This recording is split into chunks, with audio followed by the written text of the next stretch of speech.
ಪಶ್ಚಿಮ ಘಟ್ಟ ಪ್ರದೇಶದಲ್ಲಿ ಆರ್ಭಟ ಜೋರಾಗಿದೆ. ಇದರಿಂದ ರಾಜ್ಯದ ಉತ್ತರ ಭಾಗದಲ್ಲಿ ನದಿಗಳು ಧುಮ್ಮಿಕ್ಕಿ ಹರಿತಿವೆ. ಜಮೀನು, ಸೇತುವೆ, ದರ್ಗಾಗಳು ಮುಳುಗಡೆಯಾಗಿ ಪ್ರವಾಹದ ಸ್ಥಿತಿ ನಿರ್ಮಾಣವಾಗಿದೆ.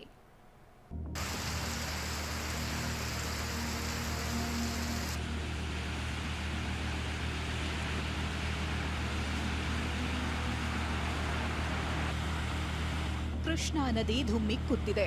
ವೇದಗಂಗಾ, ದೂದ್ಗಂಗಾ ಉಕ್ಕಿ ಹರಿಯುತ್ತಿವೆ. ಸೇತುವೆಗಳು ಜಲಾವೃತಗೊಂಡ್ರೆ ದರ್ಗಾ ಮುಳುಗಡೆಯಾಗಿದೆ. ಪಶ್ಚಿಮ ಘಟ್ಟಗಳ ಮಳೆ ಬೆಳಗಾವಿ, ಬಾಗಲಕೋಟೆಯಲ್ಲಿ ಪ್ರವಾಹದ ಭೀತಿ ತಂದಿದೆ.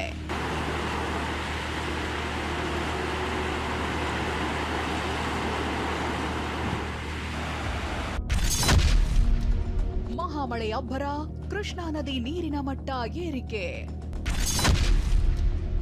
ಉಕ್ಕಿದ ವೇದಗಂಗಾ, ದೂದ್ಗಂಗಾ, ಮುಳುಗಿದ ದರ್ಗಾ.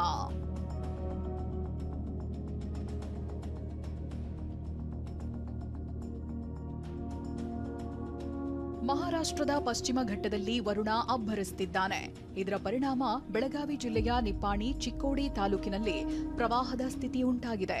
ಕೃಷ್ಣಾ ನದಿ ನೀರಿನ ಮಟ್ಟ ಒಂದೇ ದಿನಕ್ಕೆ 80,000 ಕ್ಯೂಸೆಕ್ನಷ್ಟು ಏರಿಕೆಯಾಗಿದೆ.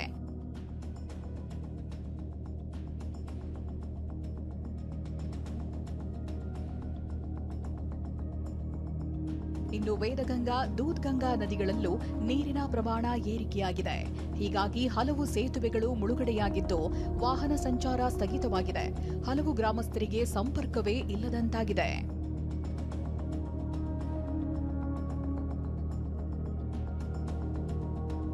ದೂದ್ಗಂಗಾ ನದಿ ಅಪಾಯದ ಮಟ್ಟ ಮೀರಿ ಹರಿಯುತ್ತಿದೆ. ಹೀಗಾಗಿ ಚಿಕ್ಕೋಡಿ ತಾಲೂಕಿನ ಮುಲ್ಲಾನ್ಕಿ ಗ್ರಾಮದಲ್ಲಿ ಪ್ರವಾಹದ ಸ್ಥಿತಿ ಉದ್ಭವಿಸಿದ್ದು ದೂದ್ಗಂಗಾ ನದಿ ನೀರು ನುಗ್ಗಿ ಮನ್ಸೂರ್ ಅಲಿ ದರ್ಗಾ ಮುಳುಗಿದೆ.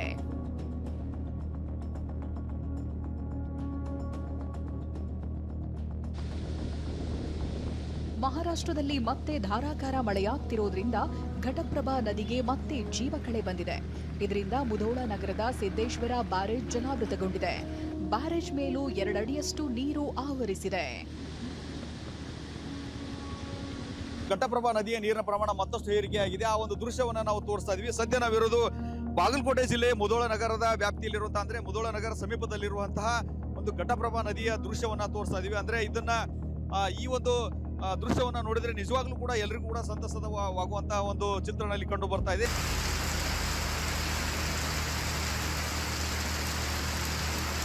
ಬರದಿಂದ ಕಂಗೆಟ್ಟಿದ್ದ ಹಾವೇರಿ ಜಿಲ್ಲೆಯ ಹಲವೆಡೆಗಳಲ್ಲಿ ಉತ್ತಮ ಮಳೆಯಾಗಿದೆ. ಮಳೆ ಇಲ್ಲದೆ ಮೆಕ್ಕೆಜೋಳ ಮತ್ತು ಸೋಯಾಬೀನ್ ಬೆಳೆ ಸೇರಿ ಹಲವು ಬೆಳೆಗಳು ಒಣಗಿದ್ವು. ಆದ್ರೀಗ ಮಳೆಯಿಂದ ರೈತರ ಮೊಗದಲ್ಲಿ ಮಂದಹಾಸ ಮೂಡಿದೆ.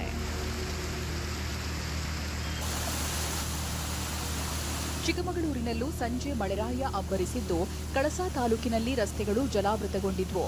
ಚರಂಡಿ ಪಕ್ಕದಲ್ಲಿದ್ದ ಬಸ್ ನಿಲ್ದಾಣಕ್ಕೂ ನೀರು ನುಗ್ಗಿ ಅವಾಂತರ ಸೃಷ್ಟಿಸಿದೆ. ಮಳೆ ಮಧ್ಯೆಯೇ ಜನ ಬಸ್ ಸ್ಟ್ಯಾಂಡ್ನಿಂದ ಓಡಿದ್ರು. Bureau report, TV9.